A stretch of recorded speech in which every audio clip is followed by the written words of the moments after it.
of work that needs to be done in our organization and to change law enforcement for the better.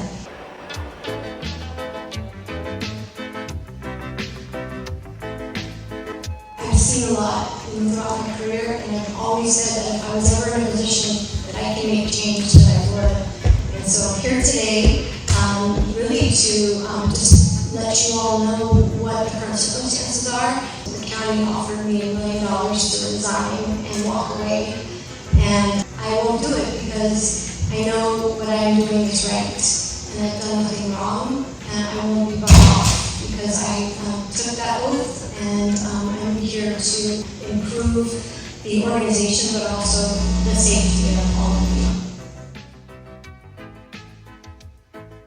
This all started because of the fact that I made change in the organization. I expected more of our deputies to be out there, to be the guardians of the community, community engagement, to talk to people. I ran a county-wide election, and now the Board of Supervisors has an amendment to amend the charter, so 5 people would then have the decision to take me out of office. My attorneys and I are contesting because it is illegal. It all started with overtime and double overtime, and that was an agreement that was made with the county executive and the unions. The county executive had said he would have $12 million to support this program. It was $17 million of taxpayer money. And the unions were demanding that I continued with the double overtime for another 6 months. And I told them that I absolutely could not do that. First of all, I have a duty to the residents of this county to manage the budget, and really didn't have the funding for another $17 million, which is really something that I just couldn't face the voters and say this was okay.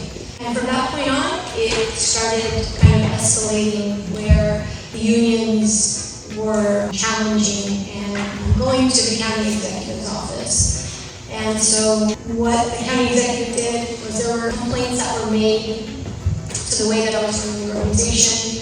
So the county executive handpicked the entire judge to do an investigation. I was never notified that there was an investigation on me. I'm still a peace officer, even though I'm an elected official, and I have a peace officer bill of rights. The complainants were former and current employees, 40 of which stated that they didn't care for me. No one was put under oath, and their interviews were not recorded.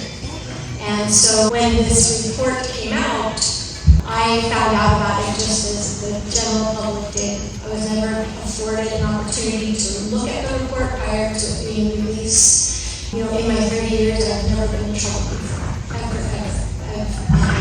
People that know me know that I truly care about people. And it was a pretty scathing report of people accusing me of various things that was released to the media. At the county level, they were sending county emails out for county employees to read the report. They publicized it and really kind of just really defamed me.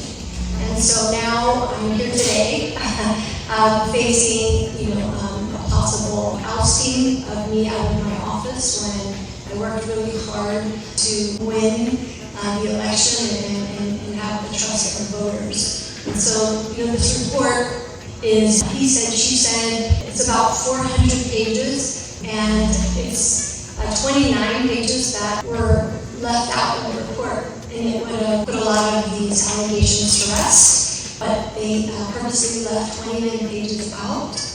And these individuals were able to stay anonymous. And when people don't have any repercussions and they're out to get somebody, they can say what they want. The pages, the parts of the report you said weren't included. Were you able to get any information about witnesses or any reason why that part wasn't included?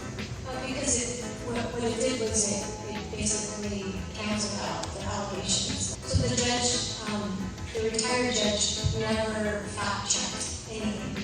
So she basically took somebody's word for what it was. And a lot lot of the information she could have gotten from the county, the documentation. And so they left those out. I can only imagine they left them out because then it made it more scathing to leave those out because it would have proved a lot of things were inaccurate in what she was being told. When you do an investigation, you always ask somebody to be under oath. You always record a statement, and you always have to fact check because that's really like going and accusing somebody and saying they did it without having the evidence that it actually would happen. There's pictures, and the pictures that they took were pictures of me on the campaign trail that were public anyways. So there was nothing there that they're accusing me of a whole bunch of really horrible things that I as a woman of color would never say or do. And it is just to me, what's hard is that people sometimes just believe what they read, and it's not always right, especially in that court. So we never hold up in court.